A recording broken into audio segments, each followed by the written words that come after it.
Hello guys, in today's video I'll talk about how to fix TikTok notifications not showing problem.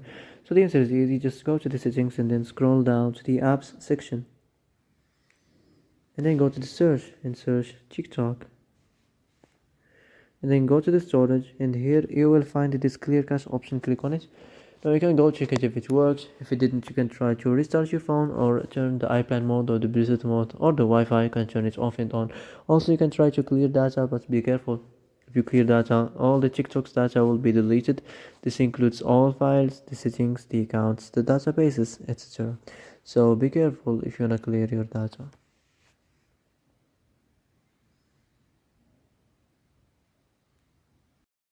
So that's it for today's video. I hope this is the answer you've been looking for. And if you like this video, don't forget to like and subscribe, and see you in the next video.